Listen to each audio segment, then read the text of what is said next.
तो दोस्तों एक बार फिर से स्वागत है आप सभी का आपके अपने favourite English learning channel scholar English पर। मेरा नाम है दीपिका कुमावत और मैं इस चैनल पर वेरियस कॉम्पिटिटिव एग्जाम्स के लिए इंग्लिश सब्जेक्ट टीच करती हूँ।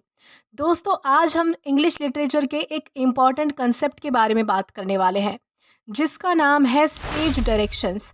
तो चलिए आइए समझते हैं कि ये स्टेज डायरेक्शंस यानी क्या होते हैं और किस तरह से इनका यूज़ किया जाता है। दोस्तों अगर बात करें स्टेज डायरेक्शंस के बारे में तो स्टेज डायरेक्शंस वो इंस्ट्रक्शंस होती है जो किसी प्ले या फिर किसी ड्रामा के स्क्रिप्ट में लिखी जाती है। इसमें एक्टर्स के एक्शंस, एक्सप्रेशंस, मूवमेंट्स और स्टेज सेटिंग के बारे में लिखा होता है। स्टेज डायरेक्शंस एक तरह से ड्रामा के लिए रोड मैप की तरह काम करती है जिसमें बताया जाता है कि एक्टर्स क्या करेंगे, कैसे करेंगे और किस मूड में करेंगे।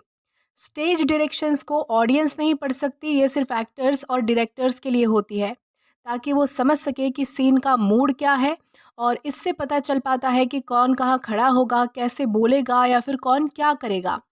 दोस्तों बेसिकली ये जो स्टेज डायरेक्शंस होती है ये इटैलिक्स में लिखी जाती है या फिर ब्रैकेट के अंदर होती है स्क्रिप्ट में। तो आई होप आपको एक ब्रीफ नॉलेज तो मिल ही चुका होगा कि स्टेज डायरेक्शंस किसे कहा जाता है। अब इसे और भी अच्छे से समझने के लिए हम जो है वो कुछ एग्जाम्पल्स देखेंगे ताकि आपको जो है वो और भी ज़्यादा क्लैरिफाई हो जाए कि स्टेज डायरेक्शंस किसे कहते हैं और किस तरह से जो है वो इनका यूज़ किया जाता है। तो दोस्तों हमारा सबसे पहला एग्जाम्पल आता है enter Macbeth holding a bloody dagger. दोस्तों ये डायरेक्शन बताता है कि मैकबेथ स्टेज पर एंटर करता है और उसके हाथ में एक ब्लडी डैगर होता है। इसका मतलब है कि मैकबेथ अभी किसी को मार के आया है और ये विजुअल ऑडियंस को ड्रामा के मूड में ले आता है जो कि एक हॉरर और सस्पेंस दोनों का ही फील देता है। यानी कि ये जो लाइन है basically enter Macbeth holding a bloody dagger, ये ऑडियंस के लिए नहीं है। ये जो कैरेक्टर्स होते हैं जो परफॉर्म कर रहे हैं कोई भी ड्रामा या फिर कोई भी प्ले, उसके लिए इंस्ट्रक्शन होता है, उसके लिए जो है वो एक तरह का, यानी कि उसे बताया जाता है कि आपको क्या करना है। यानी कि एक तरह का सीन है, यानी कि ये जो जो भी मैकबेथ का कैरेक्टर प्ले कर रहा है उसके लिए इंस्ट्रक्शन है कि आपको जो है वो वहाँ पर हाथ में ब्लडी डैगर लेकर जाना है। इसलिए इस चीज़ को जो है वो ब्रैकेट में बेसिकली लिखा जाता है ताकि ये जो है वो एक्शंस वो कर पाए। हालांकि डायलॉग्स जो है वो पूरे स्क्रिप्ट में लिखे जाते हैं, बल्कि ये जो एक्शंस होते हैं जो उसे करने होते हैं वो सिर्फ जो है वो ब्रैकेट्स में लिखे जाते हैं और उन्हें ही क्या कहा जाता है, स्टेज डायरेक्शंस। देन इसी के साथ हम आगे बढ़ेंगे हमारे नेक्स्ट एग्जाम्पल की ओर। देन हमारा सेकेंड एग्जाम्पल आता है she seats down slowly her hands shaking. दोस्तों इसका मतलब है कि कैरेक्टर जो है, हमारी जो कैरेक्टर है वो स्लोली बैठती है, यानी कि धीरे से बैठती है और उसके हाथ काँप रहे हैं। इस डायरेक्शन से डायरेक्टर को पता चलता है कि कैरेक्टर इमोशनल या फिर अफ्रेड है, यानी कि डरी हुई है, सहमी हुई है। तो ये डायरेक्शन बेसिकली हमारे कैरेक्टर के लिए होती है जो उसे परफॉर्म करनी होती है इसी तरीके से, और डायरेक्टर जो है वो स्क्रिप्ट यानी कि उसे देता है ताकि वो ये सब परफॉर्म कर सके और वो सब जो है वो रिकॉर्ड कर सके। तो इस तरह से जो हम है इसे समझ सकते हैं कि स्टेज डायरेक्शन किस तरह से यूज़ होती है या फिर परफॉर्म की जाती है। देन हमारा नेक्स्ट एग्जाम्पल आता है thunder and lightning enter the three witches. दोस्तों ये जो डायरेक्शन है वो ड्रामेटिक इफेक्ट क्रिएट करने के लिए यूज़ होती है और लाइटनिंग से एटमॉस्फेयर बिल्ड होता है, एक तरीके का डार्क और मिस्टीरियस एटमॉस्फेयर। स्टेज डायरेक्शन सिर्फ एक्शंस के लिए नहीं बल्कि साउंड इफेक्ट और लाइटनिंग के लिए भी होती है। मतलब एक तरीके से आप समझिए कि ये जो स्टेज डायरेक्शंस होती है वो इसलिए यूज़ होती है कि ताकि जो है वो हमारे कैरेक्टर्स कहीं भूल ना जाए कि उनको जो है वो कौन से डायलॉग्स के साथ कौन से एक्शंस करने हैं। बेसिकली ये जो है वो सारी चीज़ें छोटी छोटी लिखी जाती है वहाँ पर स्क्रिप्ट में ताकि वो जो है वो याद रख सके कि यहाँ पर कौन सा साउंड इफेक्ट आना चाहिए, यहाँ पर किस तरह का यानी कि लाइटिंग किस तरह की होनी चाहिए, यहाँ पर हमारा कैरेक्टर इस डायलॉग के साथ कौन से एक्शन परफॉर्म करेगा। तो ये सारी चीज़ें जो है वो क्लैरिफ़ाई हो जाए, इसलिए वो क्या करते हैं कि लिख कर रखते हैं, ताकि ये जो है वो समझना और भी ज़्यादा आसान हो जाए कि कौन से डायलॉग के साथ आपको किस तरह का एक्शन करना है, किस तरह का इमोशन रखना है, किस तरह का साउंड इफ़ेक्ट होगा, लाइटिंग कैसी होगी, क्या सेटिंग होगी स्टेज की, बाकी कैरेक्टर्स क्या करेंगे। तो ये सारी चीज़ें जो है वो स्टेज डायरेक्शंस में इंक्लूड की जाती है और इसी को कहा जाता है स्टेज डायरेक्शंस। देन हमारा नेक्स्ट एग्जाम्पल है Ravi entered from the left looking worried. दोस्तों ये स्टेज डायरेक्शन बताता है कि रवि कैसे स्टेज पर आता है लेफ्ट साइड से, और उसका एक्सप्रेशन वरीड है, यानी कि इससे एक्टर को परफॉर्मेंस में मदद मिलती है। यानी कि रवि का जो एक्सप्रेशन है वो थोड़ा चिंता वाला है, थोड़ा परेशानी वाला है।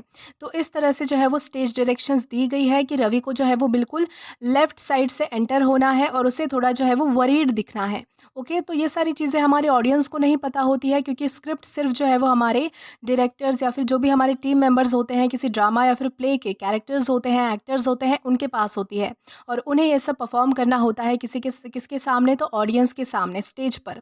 तो ये सारी चीज़ें जो है वो उनके लिए होती है कि आपको किस तरह से एंटर करना है, क्या फेशियल एक्सप्रेशन आपको रखने हैं उस टाइम पर, लाइट्स की सेटिंग क्या होगी आपके लिए, स्टेज पर बाकी कैरेक्टर्स कहाँ पर खड़े होंगे। ये सारी चीज़ें जो छोटी छोटी चीज़ें होती है वो स्क्रिप्ट में जो है वो डायलॉग्स के साथ साइड में ऐड की जाती है कि किस डायलॉग के साथ आपको किस तरह से परफॉर्म करना है। तो इस तरह से आप जो है वो स्टेज डायरेक्शंस को समझ सकते हैं। देन हमारा लास्ट एग्जाम्पल आता है, the curtain rises, the living room is dimly lit, papers are scattered on the floor. ये scene light condition and environment की सेटिंग को दर्शाता है। ऑडियंस को इससे पता चलता है कि कुछ डिस्टर्बेंस या टेंशन का माहौल है। अब दोस्तों ये भी समझना ज़रूरी है कि ये जो स्टेज डायरेक्शंस होती है ये सिर्फ हमारे कैरेक्टर्स के लिए नहीं होती है, सिर्फ साउंड एंड लाइटिंग्स के लिए नहीं होती है, बल्कि आसपास में जो मौजूद चीज़ें होती है, यानी कि जिस तरह का आपको इफ़ेक्ट क्रिएट करना है उस तरह की चीज़ें भी आपको जो है वो बतानी पड़ती है उसमें। अब जैसे कि यहाँ पर अब मैंने अभी एग्जांपल में बताया कि यहाँ पर बताया है कि एक कर्टन उठ रहा है, यानी कि curtain rises, the living room is dimly lit, यानी कि लिविंग रूम में जो है वो थोड़ी सी हल्की सी रोशनी है, और बाद में पेपर जो है वो, यानी कि जो कागज़ है वो इधर-उधर बिखरे पड़े हैं। तो ये जो कंडीशन है ये भी जो है वो स्टेज डायरेक्शंस में लिखी जाती है, क्योंकि अगर आपको डिस्टर्बेंस दिखाना है, कोई ऐसा माहौल दिखाना है जिसमें थोड़ी टेंशन है, या फिर कुछ बड़ा यानी कि ट्विस्ट आने वाला है, कुछ जैसे कि कहीं तूफ़ान आने वाला है या फिर कोई और प्रॉब्लम है, तो ये सारी चीज़ें डिनोट करने के लिए जो है वो आपको ये छोटी-छोटी चीज़ें भी करनी पड़ती है। यानी कि आपके आस-पास का एटमॉस्फेयर किस तरीके का होना चाहिए, ये भी जो है वो आपके स्टेज डायरेक्शंस में लिखा जाता है, और उस तरीके से आपको जो है वो सारे एनवायरनमेंट की सेटिंग करनी पड़ती है, लाइटिंग्स की सेटिंग करनी पड़ती है, आपको अपने खुद की यानी कि कैरेक्टर्स की, एक्टर्स की भी सेटिंग करनी पड़ती है। और ये स्क्रिप्ट किसके पास होती है, तो सिर्फ़ कैरेक्टर्स और हमारे बाकी टीम मेंबर्स यानी कि जो डायरेक्टर्स होते हैं, जो भी स्क्रिप्ट राइटर्स होते हैं, उनके पास होती है ये स्क्रिप्ट। ताकि वो स्टेज पर आकर परफॉर्म कर सके, और ऑडियंस को इसके बारे में कुछ भी पता नहीं होता है, क्योंकि ये सिर्फ एक्टर्स परफॉर्म करते हैं।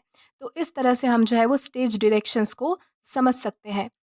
आई होप आपको अच्छे से समझ आया होगा कि स्टेज डायरेक्शंस क्या होते हैं, किस तरह से इनको परफॉर्म किया जाता है, किस तरह से इनको जो है वो लिखा जाता है, और ये किन लोगों के लिए होती है। तो आज के लिए बस इतना ही। आशा करती हूँ कि आपको आज का ये वीडियो अच्छे से समझ आया हो और पसंद भी आया हो। दोस्तों अगर आपने अभी तक हमारा टेलीग्राम चैनल ज्वाइन नहीं किया है तो टेलीग्राम पर English with Deepika Kumawat search करके या फिर डिस्क्रिप्शन में दिए गए लिंक के थ्रू डायरेक्ट आप हमारा टेलीग्राम चैनल ज्वाइन कर सकते हैं, ताकि आप कभी भी किसी भी नए आने वाले वीडियो से रिलेटेड कोई भी अपडेट्स मिस ना करें। और दोस्तों अगर आपको आज का ये वीडियो पसंद आया है तो do like this video, subscribe the channel and share as much as you can. और अगर आपने इससे पहले वाले वीडियोस नहीं देखे हैं तो यहाँ पर मैंने एक प्लेलिस्ट प्रोवाइड कर दी है, जहाँ पर आप क्लिक करके वो सभी पहले वाले वीडियोस देख सकते हैं और एक्सप्लोर कर सकते हैं। Till then keep learning. Thank you.